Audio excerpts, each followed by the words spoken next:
भारत के भौतिक विभाग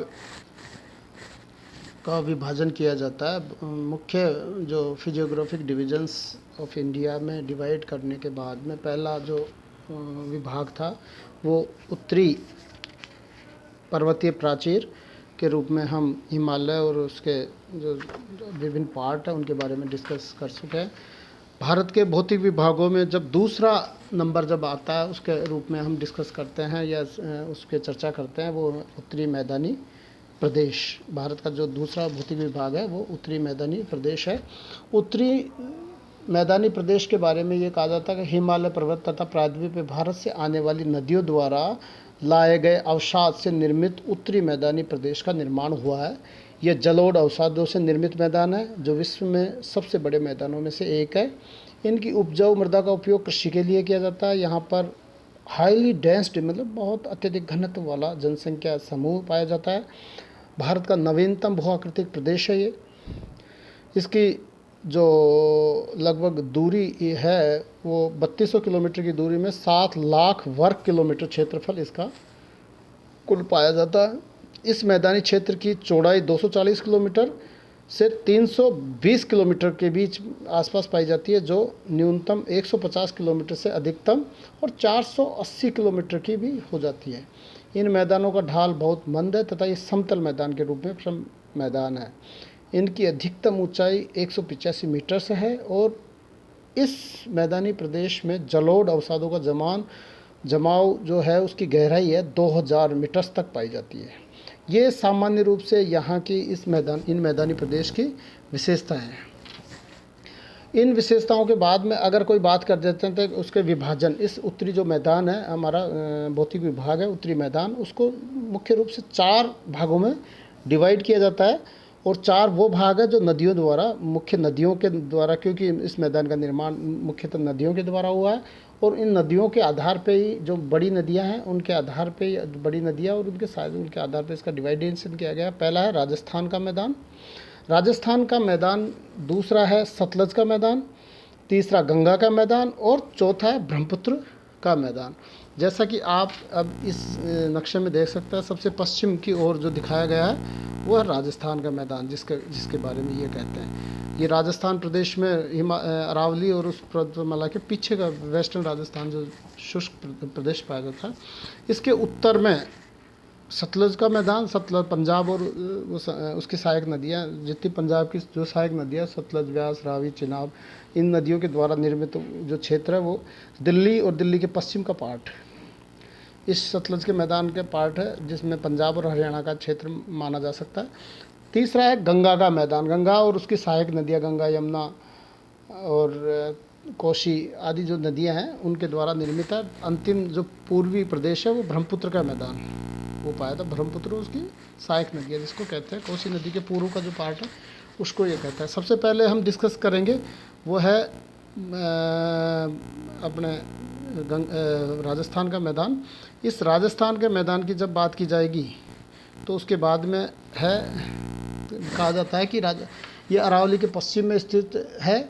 शुष्क और अर्धशुष्क इसकी परिस्थितियाँ पाई जाती है और ये देखा जा सकता है कि राजस्थान का जो सुदूर पश्चिम इंडिया का जो पार्ट है उसमें पश्चिम में ये स्थित है। इसके मैदानी प्रदेश की मुख्य नदी लूनी है। वेस्टर्न राजस्थान की जो बड़ी नदी है वो लूनी है। यहाँ पर पचपदरा, लून, करणसर जैसी अनेक नदियाँ हैं, झील, खारे लवणीय झीलें हैं। वर्षा के आधार पर इस मैदान को भी 2 भागों में बांटा जा सकता है। एक है राजस्थान बांगर के नाम से और दूसरा मरुस्थली के नाम से। राजस्थान बांगर वो प्रदेश है जहाँ 25 से 50 सेंटीमीटर की औसत वर्षा पाई जाती है और 25 सेंटीमीटर की रेखा इन दोनों को डिवाइड की जाती है। समवर्षा रेखा 25 सेंटीमीटर समवर्षा की रेखा जो पूर्व का भाग है वो राजस्थान बांगर कहलाता है और 25 सेंटीमीटर की रेखा के पश्चिम का भाग जहाँ 25 सेंटीमीटर से कम वर्षा पाई जाती है उसको मरुस्थली के नाम से जाना जाता है।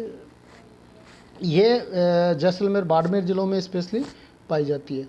दूसरा मैदान है वो है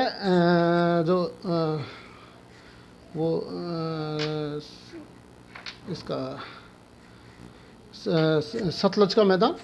सतलज के मैदान की जब चर्चा की जाती है तो सतलज के मैदान में हम ये देखते हैं कि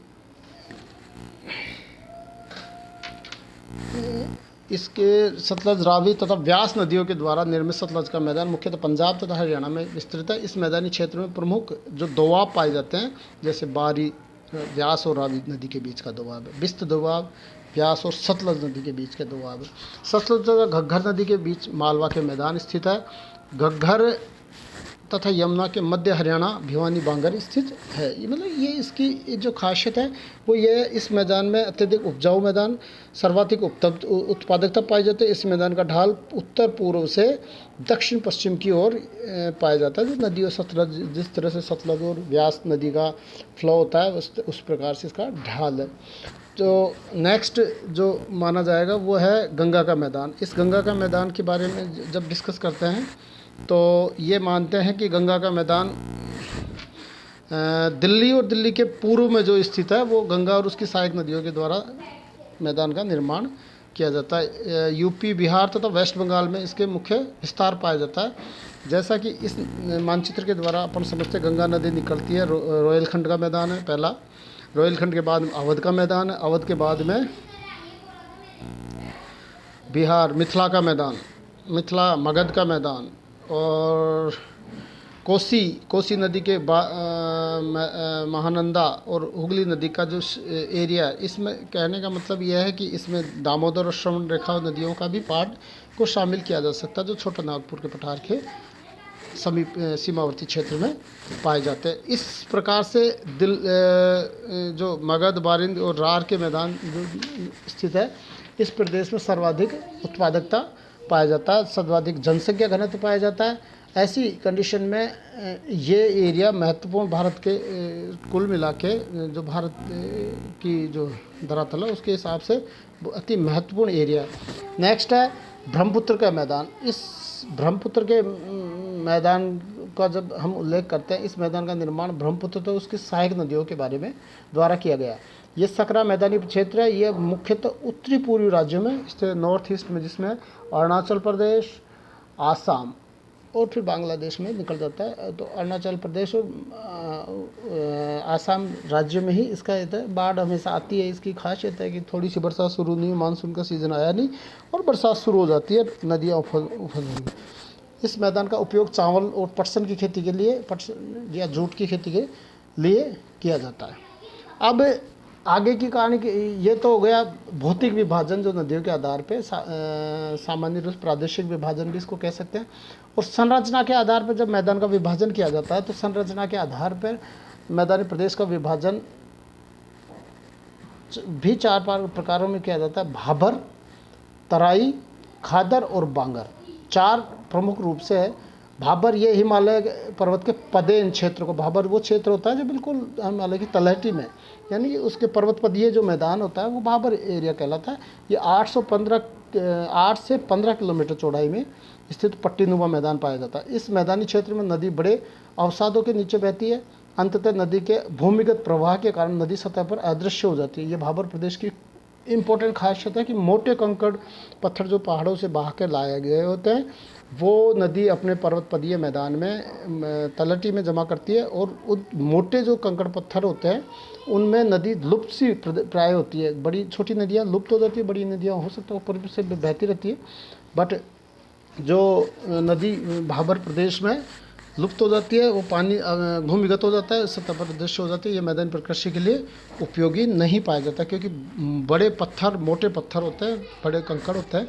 ऐसी स्थिति में इस क्षेत्र में कृषि कार्य संभव नहीं हो पाएगा। नेक्स्ट इसके बाद में आता है तराई का मैदान। इस तराई के मैदान की जब हम बात करते हैं, तराई भाबर के मैदान के दक्षिण में 15 से 30 किलोमीटर का जो दूरी में स्थित होता है वो तराई का मैदान है।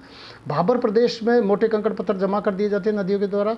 उसके बाद में जो बारीक कण है वो आगे बह के आगे चले जाते हैं और पुनः सतह पर नदियाँ जो भाबर प्रदेश में भूमिगत हो गई थी वो नदियाँ पुनः वापस ऊपर आ जाती है, और ऊपर आने की वजह से यही नदियाँ फिर बाहर सतह पर आकर अनियमित प्रवाह के कारण, क्योंकि यहाँ के फ्लो स्पीड बहुत तेज़ होती है तो इधर उधर फैल के दलदलीय परिस्थितियाँ यहाँ की खासियत होती है। तराई वाले क्षेत्र में दलदलीय होता है, गहन वनस्पति या विभिन्न वन्य जीव पाए जाते हैं। दलदलीय जो बायोस्फीयर जिसको कहते हैं जैवमंडल होता है, उस ऐसी स्थिति में विभिन्न प्रकार के जीव जंतु, कीट पतंगे इस तरह के होते हैं। इस मैदान का उपयोग गन्ना और गेहूं की खेती के लिए किया जाता है। तराई प्रदेश अब मुख्यतः पूर्वी भागों में पाया जाता है। ये मानता है कि इसके पूर्वी जो क्षेत्र उसमें पाया जाता है। नेक्स्ट जो पाया जाता है वो है खादर का मैदान। खादर के मैदान नदी के दोनों ओर बाढ़ के मैदानों में पाए जाने वाले नए अवसादों से निर्मित खादर के मैदानों का, यानी कि प्रतिवर्ष जब नदी में बाढ़ आता है तो नवीन जो जलोढ़क होते हैं उनका फैलाव नदी अपने किनारों के आसपास या जहाँ तक उसका फ्लो होता है वहाँ जमाव उसकी सतह पर करती है, और इन्हीं नवीन जलोढ़कों को ही खादर कहते हैं। ऐसे मैदानों को खादर के मैदान कहा जाता है। इन अत्यधिक ये सबसे सर्वाधिक उपजाऊ मैदानों में शामार किया जाता है। पंजाब में नदी के दोनों ओर स्थित खादर के मैदान को बैट कहते हैं। एक नया नाम होता है कि पंजाब में यही खादर बैट कहलाने लग जाते हैं। बांगर के मैदान, अब बांगर के मैदान जब बात करते हैं तो बांगर के मैदान वो मैदान है कि ये भी नदी खादर के मैदानों के पार, यानी जहाँ नदी का फ्लो हर साल होता है उसके आगे पार ऊंचाई वाले क्षेत्र होते हैं अपेक्षाकृत, और दूर वाले क्षेत्र होते हैं नदी के फ्लो से। उन पुराने अवसादों, ये पुराने अवसादों से निर्मित होते हैं। नदी में कई वर्षों पहले बाढ़ आई थी, वहाँ जमा हुए थे, लेकिन वो कृषि कार्य के द्वारा वो अवसाद जो थे या जो जलोढ़क थे वो पुराने पड़ गए। यही मैदान खादर से थोड़ा चौड़ा ऊंचाई पर कारण है कि इसकी ऊंचाई पर, इसलिए प्रतिवर्ष पानी नहीं आता। इसमें भी उत्पादन अत्यधिक पाया जाता है, उत्पादक क्षेत्र, लेकिन अपेक्षाकृत खादर मैदान से कम उपजाऊ क्षेत्र ये पाए जाते हैं। नेक्स्ट इसकी जब बात की जाती है तो नेक्स्ट जो प्रदेश है वो है भूड। इस मैदान क्षेत्र में कैल्शियम के पिंड पाए जाते हैं बांगर प्रदेश में, और कंकर पत्थर इसकी विशेषताएं होती है। अब सामान्य रूप से ये कहते हैं कि मैदानों का महत्व क्या है। एक अवसाद और है भूड, बांगर प्रदेश की एक खासियत और है भूड। भूड एक वर्ड है, टर्मिनोलॉजी है। अपर्दन से ऊपर की मुलायम परत के विस्थापित हो जाने के बाद पीछे रह जाने वाली जो पथरी भूमि होती है वो भूड कहलाती है। मतलब अपर्दन के कारण से मुलायम परत तो हट जाती है, और जो बाद में कठोर और पथरीली ज़मीन भूमि रह जाती है उसको भूड कहते हैं। ये जो भूड है मुख्यतः गंगा और रामगंगा के प्रवाह क्षेत्र में पाए जाते हैं। नेक्स्ट है मैदानी प्रदेशों का महत्व। इन मैदानी प्रदेशों का महत्व के बारे में जब हम चर्चा करते हैं, मैदानी प्रदेश में नदियों के द्वारा अवसादों के जमान से निर्मित कांप मिट्टी, यानी महीन बारीक एल्यूवल मिट्टी, जिसको कांप मिट्टी के हिंदी में जो कहते हैं, एल्यूवल इंग्लिश में कहते हैं, और कांप मिट्टी के उपजाऊ होने पर कृषि की उत्पादकता और दोनों में वृद्धि होती है, यानी कि नवीन जलोढ़कों का हर बार जमाव करती है। इसलिए मैदानी प्रदेशों का महत्व होता है, इनमें पाए जाते हैं। यहाँ पर सिंचाई के साधन के रूप में नदियों, नहरों और कुओं का प्रयोग किया जाता है। नदियों के डायरेक्ट नदियों से पानी लिया जाता है, नहरों के द्वारा लिया जाता है, या कुओं के द्वारा सिंचाई के साधनों का उपयोग किया जाता है। नेक्स्ट जो महत्व है कि उपयोगी जो पहलू है वो इस मैदानी प्रदेश के समतल होने के कारण इसमें सघन परिवहन जाल, औद्योगिक, व्यापारिक नगर, यानी इंडस्ट्रियल और कॉमर्शियल जो सिटीज़ है उनका डेवलपमेंट होता है। राजधानी नगर यहाँ होता है। दर्शनीय नगर, जनसंख्या घनत्व की अधिकता होने के कारण गन्ना, गेहूँ, कपास आदि का उत्पादन मुख्य रूप से इस प्रदेश में किया जाता है।